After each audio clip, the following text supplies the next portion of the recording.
the March 11th meeting of the Transportation Committee to order. Good afternoon and welcome. The Transportation Committee reviews items of interest regarding all modes of transportation in the city of Oshkosh, including motor, transit, bike, and pedestrian. We are an advisory committee, and our favorable recommendations today will go before the Oshkosh Common Council as needed. The council can accept or reject any recommendation from this committee. If you don't agree with our decision, you can discuss the item with any council member. If the committee does not recommend an item, a council member may sponsor a new ordinance regarding this item. All ordinance items require 2 readings before the Common Council. The first reading will take place on Tuesday, March 25th at 6 p.m., and you'll be allowed to comment on the item at that time, though the council will take no action.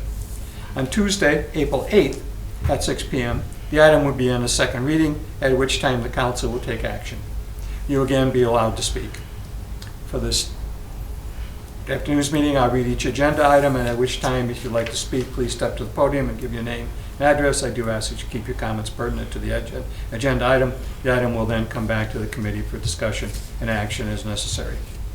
We do have 2 alternate members, and today Ms. Martin will be voting because we are part of the committee.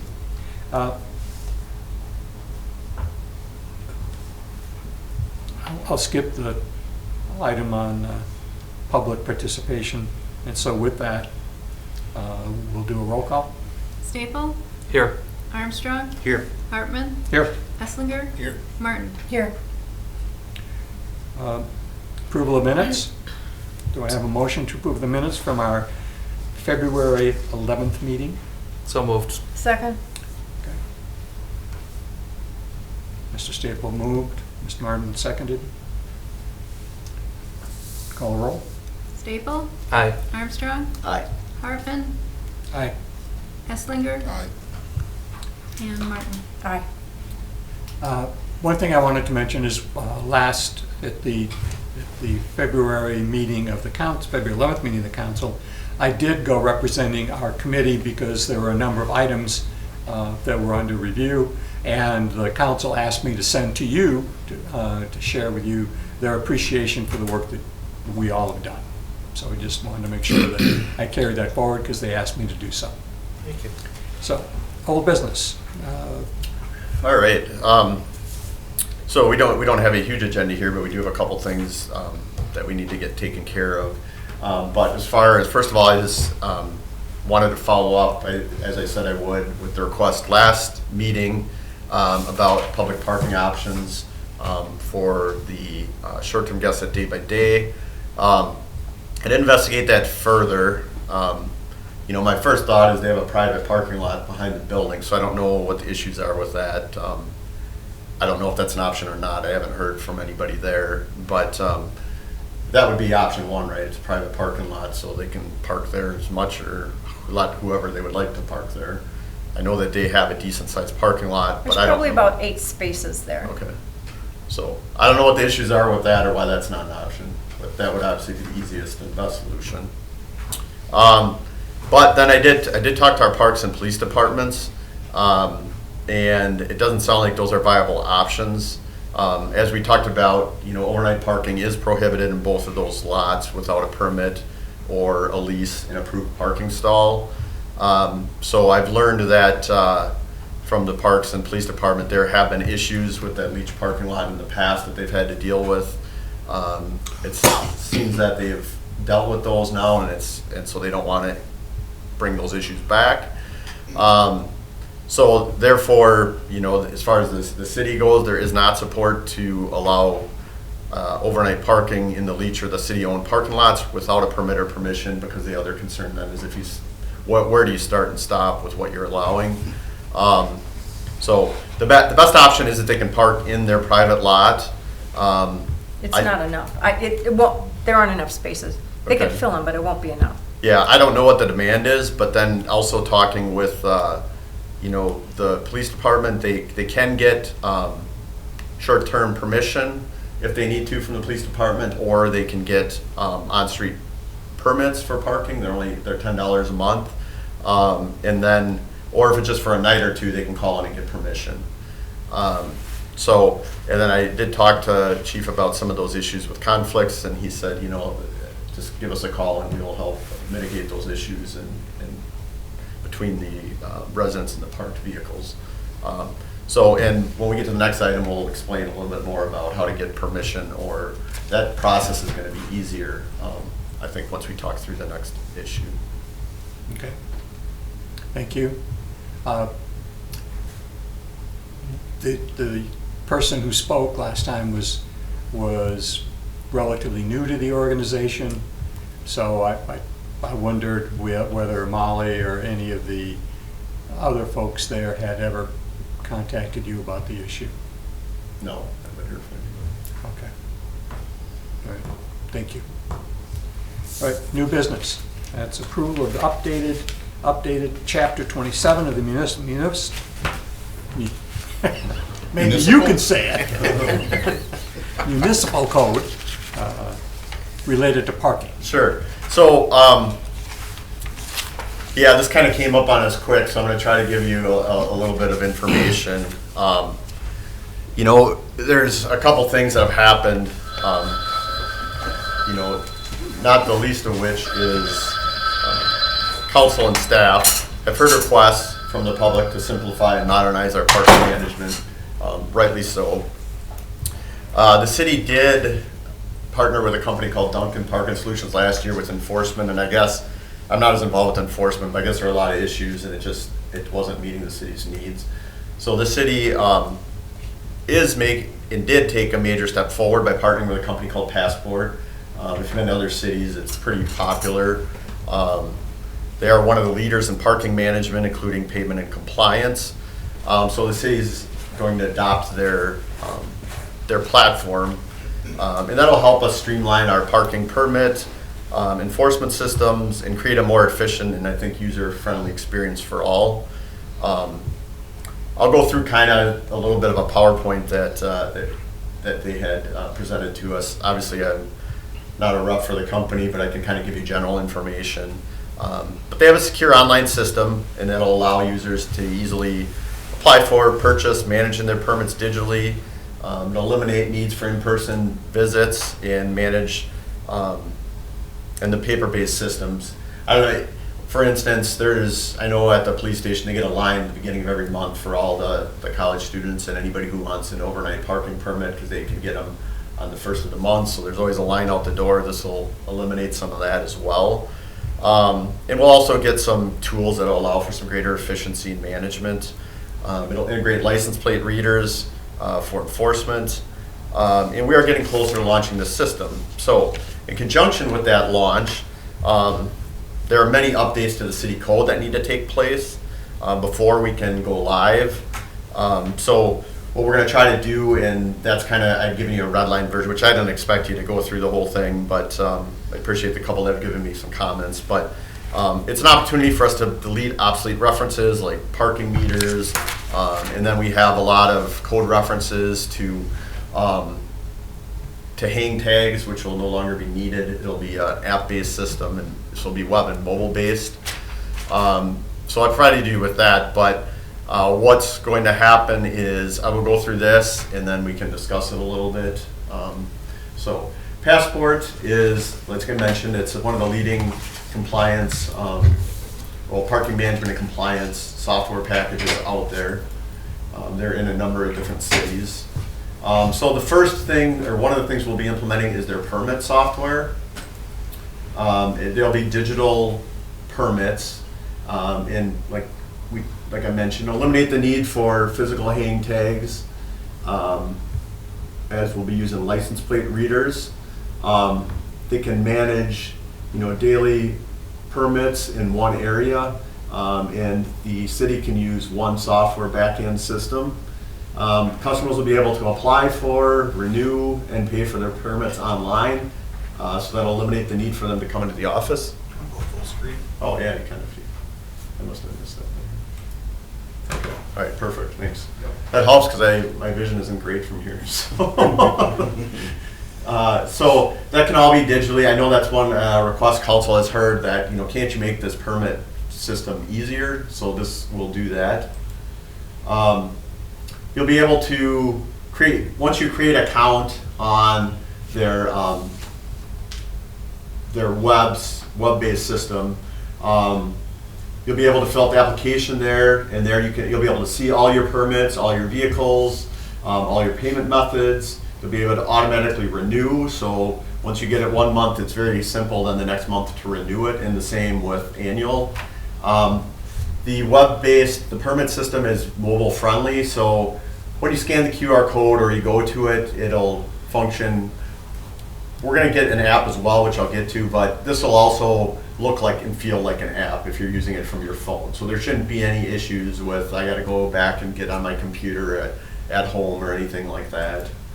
It'll also allow for the guest and visitor digital permits. It'll allow people to purchase the guest and visitor permits through the online portal. And also, like I mentioned earlier, if you wanted to get an overnight parking permit, either monthly or annual, you'll be able to do that on here. And you can apply for permits or permission for guests just by using their license plate number, and then assuming the address is eligible, they'll be able to do that. Eliminate need again for in-person visits, and then it limits the amounts that can be purchased based on the rules that are currently in place. Like I said, for internally, it'll simplify daily tasks. So it'll save staff time. You can see all the permit and vehicle information in one place. You can see the residential permitting with address-based eligibility. The location limits are automated as well as wait lists. So currently you can get a permit, assuming that parking is allowed on both sides of the street, and then we allow one permit per, I think it was 150 feet of space on the road. So it will manage that as well, so that'll all be done automatically, whereas currently the police department's kind of doing that manually. And the permit application will take about 15 seconds, so it'll be pretty fast to get back to the user to see if their permit was approved or not. We are also looking with this at launching the Passport app. So these two things will function in conjunction with each other, right? So we have there's a couple different things. There's the overnight permit system for on-street parking. Then we have the monthly and annual permits for the parking lots. And then there's also daily permits. So with the app, you'll be able to purchase daily permits. And then there'll also be a QR code if you're in the app that will take you to the web-based system if you want a monthly or annual permit. So they'll all work seamlessly together, as well as with the enforcement of the license plate readers. So where this would be relevant is downtown. If you don't have a monthly or annual permit, say, I know one of the requests we get is from like salon owners. If they have customers that they need to be there for say 4 hours. They can get a daily permit and they can park in a permitted stall using this system. So that will solve some of the issues that we've had. This is just kind of an overview. If you use a parking app, it's pretty simple.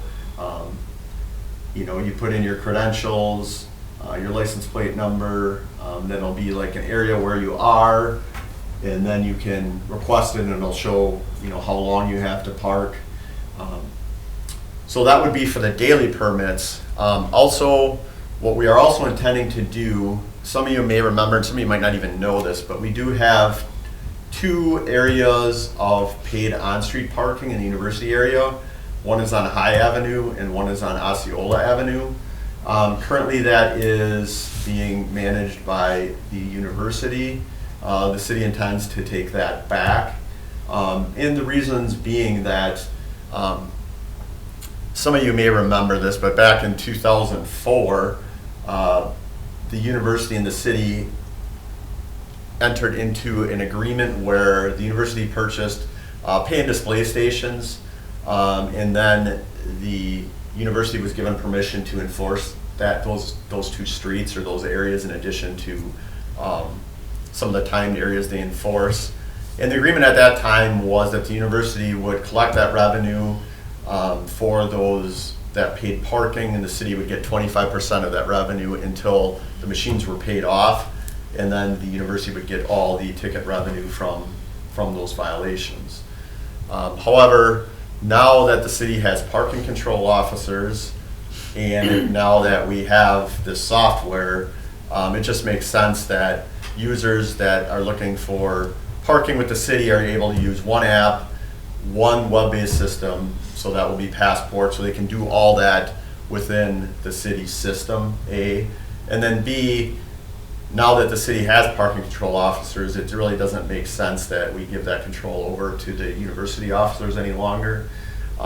So in order to get a better customer experience, so anybody that's dealing with parking with the city, they're going to Passport, they can do whatever they need to do. This will be all in one area. So I think overall you'll be able to get overnight permits and/or permission. You'll be able to get monthly permits, annual permits. You'll also be able to get daily permits for the lots downtown. And there'll be a little bit of limited paid parking in the university area on High Avenue and Osceola, which I would argue that we could probably expand that a little bit maybe in the future. You know, there's a big area on High Avenue that's currently permit parking that isn't very heavily used, which would probably, I would guess, would have some pretty good demand from the college students and visitors. So that's something we can look at in the near future. You'll be able to use credit cards to purchase your permits, and that'll all be managed through the system. That is one request the city often hears. Currently downtown or downstairs, we don't accept credit cards. They are actively working on that, so I think it'll be coming in the near future. However, this is another way that solves that problem. You'll be able to get your permits and use credit cards to purchase those. I think this is a good analogy I can use for this is the implementation we did for bus fares over the last few years. We started with an app, which was a visual display, but you could purchase your bus passes online, and then it was a visual display to the driver. Now we went to the card reader systems. So when I was going through this integration, I think it's very similar, and that our bus pass system with the card readers has worked very, very well. You know, it was just getting through that implementation for the first month or so, and after that it's been pretty seamless. So I see that very similar to this. We're moving forward with the next wave of technology. We're making things easier for the users, and it also helps staff be more efficient as well for managing the parking for both the users and for the city staff and the police department. That's just kind of some examples of how you'll get through that app. I think too, another thing that we will be able to offer through this system that I think will be valuable is that a question I often get is from, I'll just use the beauty salon example again. They're like, well, we don't want to have, our customers need to be here for 4 hours. We have free 2-hour parking downtown. How can I pay for their parking? And currently they can issue them a daily permit. With this app, they can do the same thing. They can give them a validation code, and then the customer would enter that, you know, with their license plate, and then they would be good to park. So if they wanted to pay for parking for their customers that were going to be there for the day, they could do that, and they could get a digital permit for the day. So we do this similarly with transit. So we have some agencies that want to purchase bus fares for clients, and we sell them a digital code that they can give to their clients to enter into the app, and then their fare is good for the day. So I think that'll be pretty popular with some of those businesses that have a need for more than 2-hour parking, and they want to pay for it. They'll be able to do that. The signs, this is just an example of what it'll look like. You know, obviously they're ADA compliant, and they'll have the zone number, so you'll know what to put in when you go to the app or the website. And it's, you know, the app will be the quickest way, like if you're downtown, but it'll also, like if you want a longer than daily permit, it will link that as well. So that's just an example of what the sign, the university has a different system currently. I think they use AIM or AMP, where they have similar signs just with their information. And I've used those down there, and it works very well. Like I said, after you do it the first time and you get your account set up, it's pretty seamless. It happens pretty quick. So that's just a background in what we're doing and why we're doing it. How we go forward from here is, you know, assuming the committee's good with pursuing this further, and we would take this to council the next, so it'll be the next two readings with all the different ordinance changes that are associated with this.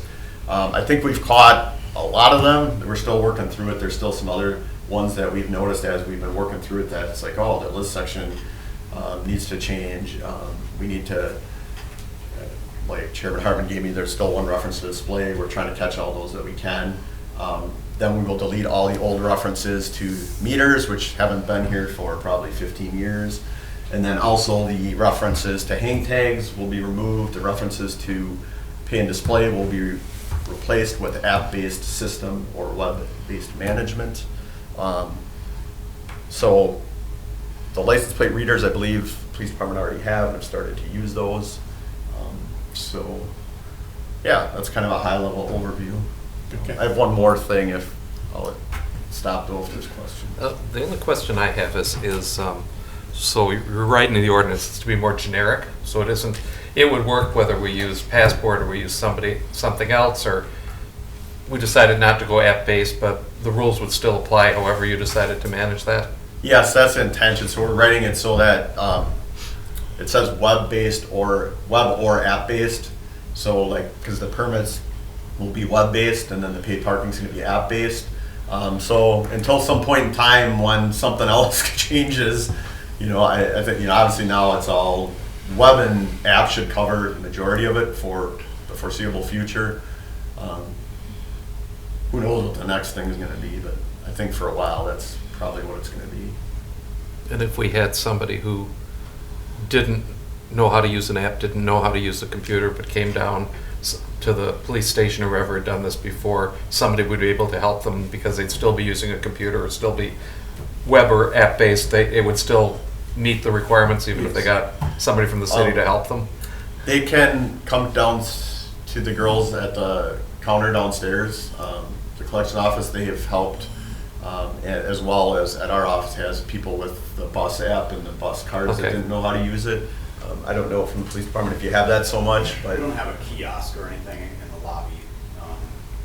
So if they have a phone, like we can talk them through it, but we don't have like a system set up for them to operate off of. I'm just trying to make sure there's some Yeah. way. Because Yeah. some people have flip phones.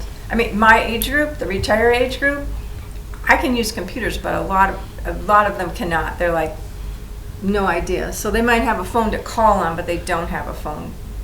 I have an iPhone. So as long as they have a way to still, yeah, I would think, yeah, obviously if they come downstairs, we can try to help them out, you know, downstairs at the front desk.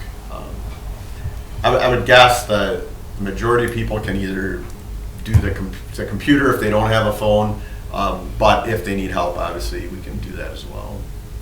You know, we've done that with a few people. It hasn't been a ton, but there have been a few No. people that we had to help. So yeah, we will definitely Perfect. help people out.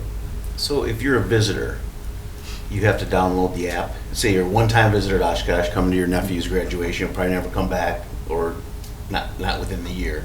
You have to download that app to get, you can't just, there's not like a visitor portal where you can just quickly. Are you talking about for parking lots or on street? yes. Either or. Okay. On street, there is a way for the homeowner to enter in their guests' information to get permission just for overnight. So that would probably be the quickest way. They wouldn't have to download the app, but I'm sure they could still call in as well. But they'd either have to, if it's just overnight permission, they'd either have to get permission through the app or they could call in and get temporary permission. It's just one night, right? I would think so. I haven't heard of any change to that we wouldn't take the call anymore. I think our front desk would have to enter it then because that's how it's tracked. Yep.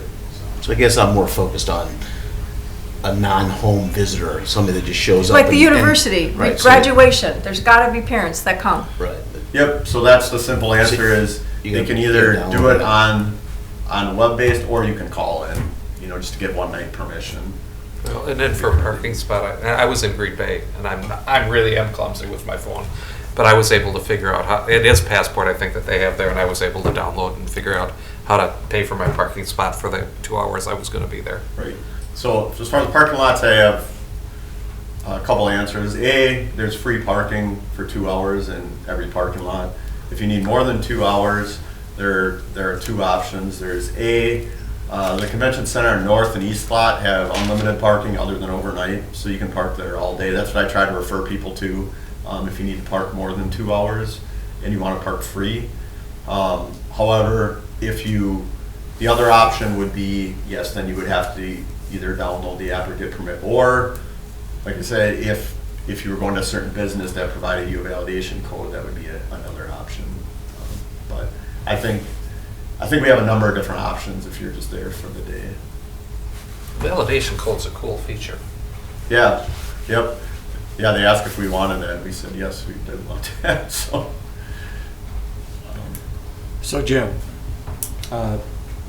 what are we voting on? I think you're just, I think my request would be that you're recommending that we proceed with the necessary ordinance changes to implement Passport, because obviously you're not gonna go through Correct. 100 changes. Correct. And, right, and since some of the changes haven't been, you're still making changes, it would be, we couldn't say, well, the document that we received is the one we're approving. Right. What we're approving basically is cleaning up the ordinances to fit our current situation. Right. Yep. Okay. So I would make that motion, but unless you wanted Passport specific, I'd put in whatever wording it was, the app and computer-based, to amend the ordinances to Yeah, that's. do that. So who's ever writing it, I'd make that motion. I have one more question. So when people come to, say, a herd game, or they're here for a UW football game, or, you know, there are people that are here for, those things are longer than 2 hours. Yep. The herd has a parking lot, obviously. Yeah, but I park on the street. Their parking lot's not big enough for, Parking isn't restricted to 2 hours. The only on-street parking, unless you're in a specific area where there's parking restrictions, is 2 a.m. to 5 a.m. okay, But there's a lot of free on-street parking that's not 2 hours. great. And the same thing in the university area. So we have a motion, we need a second. Second. Okay. Mr. Armstrong seconds. Any further discussion of this? All right, call the roll, please. Staple, Aye. Armstrong, Aye. Hartman, Aye. Esslinger, Martin. Aye. All right, now I have one other item in relation to this I wanted to discuss and maybe get your recommendation on. Currently, our daily permits are $1.50. So for the downtown parking lots, it seems to me that's kind of low. I don't know what your thoughts are on that, if you had any thoughts. I haven't had a chance to research it as much as I would like. I did talk to Passport, and they said, they said two things. The on-street parking in the university area is currently $1.25 an hour, and they said that's in line with what other cities, they said that's pretty average, middle of the road. The $1.50, I said that seems really low to me. They said that average is probably in the Midwest, probably $6 to $8 for a daily permit. I don't know, I was thinking like somewhere around 5 would probably be more,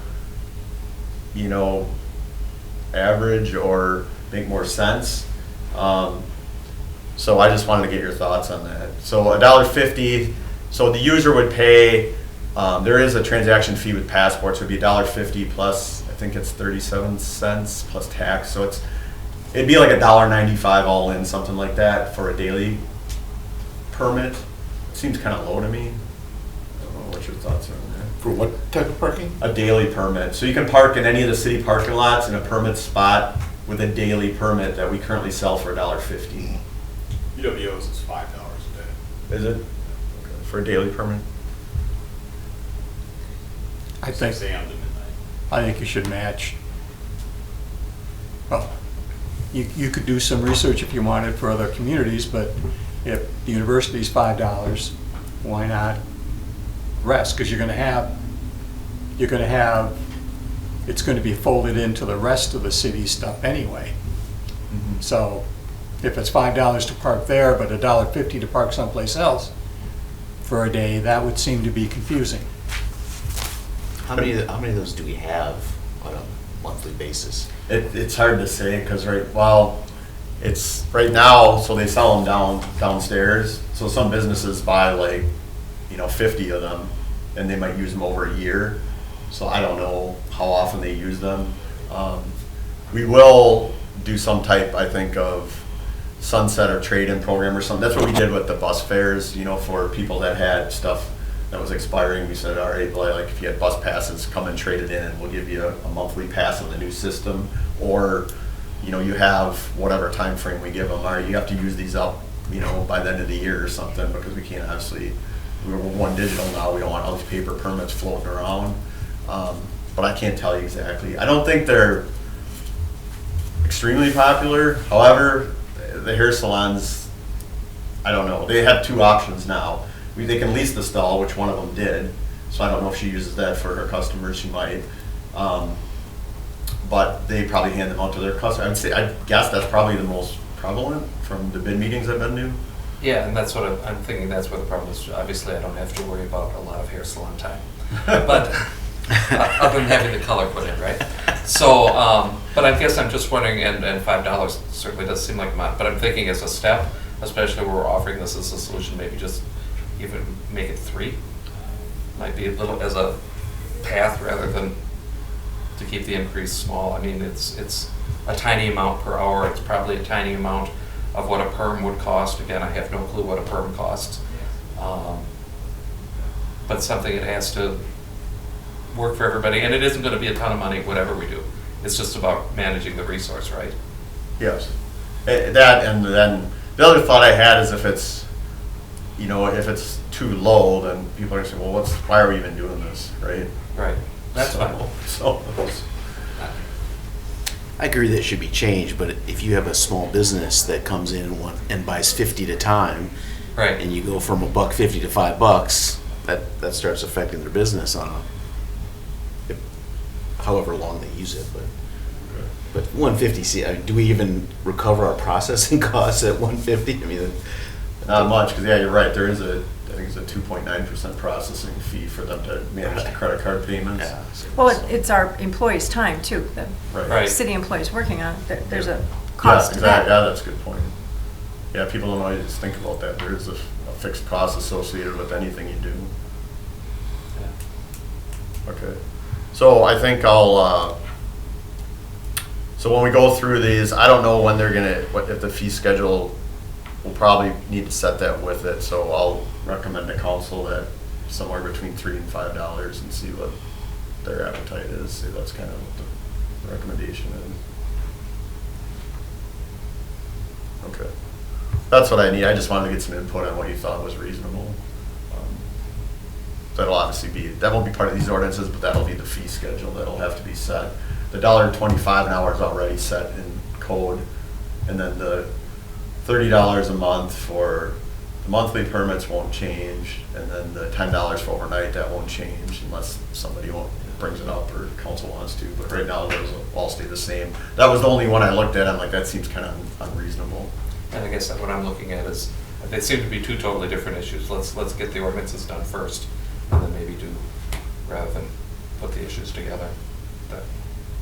Yeah, that's a possibility. I guess I'll work with our folks and see how they want to do that. Our first thought was to take everything together, but now that we met with the university today, obviously they don't want to lose that for a couple of reasons. However, kind of explained our side of it. We thought that it would be reasonable to give them 90 days notice before we go to the paid parking, and then it would also get through the semester, so then it's summer when we change over from one system to the other, and then any new students are, set for the year, they can adjust as accordingly. But the permit system and the license plate readers, those, we're hoping to proceed through the next 2 council meetings. If that all goes well, then at least start in the middle of April. We might not get it all right away, but at least we can get things rolling in the right direction. Do you know what our annual revenue is for the $1.50 day passes? I don't know. We don't make a ton What of kind money of, on yeah, what parking. kind of money are we talking about here? Yeah, we don't make much on parking at all. However, it is, I think the permit parking is, we get a little bit of revenue to help with the parking lot maintenance and things like that, but it's also a detriment, or not a detriment, but a deterrent. So like for employees that are parking, you know, in the 2-hour parking, which I would think as a business owner, you want your customers there, right? So you can buy a permit or a lease stall. You can tell your employees, here's your parking permit, you know, park in the permit spaces, please, so that my customers can park in the front. So that's kind of the whole purpose of the permit system. And I think too with, you know, with paid parking too, it just helps you better manage it because people don't value things as much if they're free. At least it gives them some ownership. And that's one of the discussions, you know, we've had with council too with the overnight parking. It's some of the complaints we get is, so somebody has a long garage and a two-car garage and a long driveway, they can fit how many ever vehicles in there, but I get a complaint from one resident that has a neighbor that doesn't want to get oil in their driveway so they park on the street. Well, it's like, okay, but now at least you have to get a permit, so that might deter them from doing that. You know, I don't know if it will or not, but it might think twice anyway, like, oh, well, maybe I don't want to do that. So it's just that it's a way to manage the parking for its intended uses, I guess, the best way to put it. What is the cost of a ticket if you don't have this? What is the ticket fees? $30. I think it's $30. That long ago. Plus processing fee, I think it's 30. Let me verify. including? Okay. So that's all I had on parking. Okay. That kind of fits with your, how much it costs, $1.50 kind of a thing. Right. It's $30 I just for a don't- ticket. I don't necessarily want to stick it to business owners that are buying huge chunks of these to help their customers. And then they come back to us and complain, well, you're not business friendly because you're raising my costs. And it's not a significant cost, but Well, when you're a small business, every right. little bit helps. Yep. I think actually they'll appreciate this because they have been asking for It's a way- solution. Yeah, they've been asking a way for people to park longer than 4 hours or longer than 2 hours. This is a solution to that problem. I haven't heard the $1.50. Nobody's complained about that. I mean, Of course not. I've heard you know, the difference between the lease stall and the permit stall. Some people prefer the permit because it's a little cheaper than the lease, and it's okay. That's your preference. So Okay. 30. it's 2 30. to 5, 2 a.m. to 5 a.m. violation is $30. But what if you're parked in the wrong place in a lot? I think it's 30 as I well. think That's 30 as well, yeah. And then it just varies, like handicap is up to 200 or 250 or something like that. So. Yeah, the handicapped is Oh, yeah, yes. expensive because that's kind of like a more egregious violation. Like Sure. you shouldn't be doing that. All right. Anything else on the parking? Had a lot of parking stuff the last Yeah. several meetings. Yeah, I'm hoping that this will kind of solve some problems. And parking's always controversial, but maybe this will help for a little while. Sure. All right, so I just want to be clear. You're going to go to the council with something when it comes to the fees? Is that what I'm hearing? You're not. Yes. It's not coming back to us. Yes, that would be my intention. Okay. And I heard kind of your recommendation was somewhere in the $3 to $5. Right. Okay. Then we just have Ridership update, staff Yeah, statements? ridership update. I don't know if we got the most recent meeting because the meeting was so early in the month. We don't have the new report run quite yet. However, it's pretty much status quo. There's really nothing to report. How about the pedestrian mall ordinance on Algoma Art Alley? Yeah, that's still being worked through the plan commission. Okay. And then but I don't see any issue with that because if you notice, it's mostly for that art alley, and they've installed the signage out there now, and it's started. So you can go check that out if you like. The only other update I had is the paratransit service hours. The council approved those, what you guys recommended. So effective April 1st, those hours will be 6 a.m. to 10 p.m. Monday through Saturday, 7 a.m. to 3 p.m. Sunday. And we're working on educating people on that now.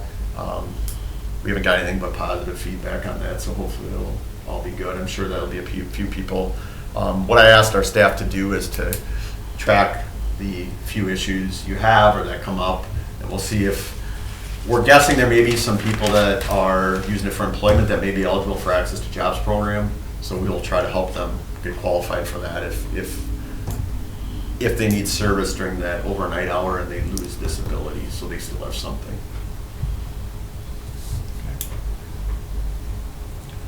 All right, future agenda requests? My only request, I don't want to talk about parking for a while. That'd be nice, right? I don't know, Jim and I know you've Welcome to my world. been talking about it for probably 20-some years. At least.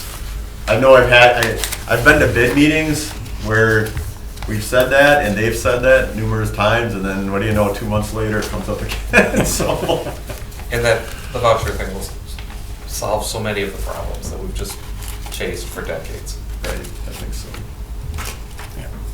Well, I think everybody appreciates the change in the whole process for getting parking.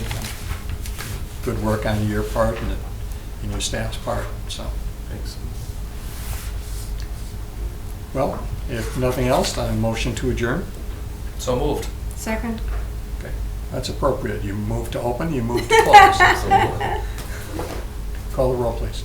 Staple, Aye. Armstrong, Aye. Hartman, Aye. Esslinger, and Martin. Aye.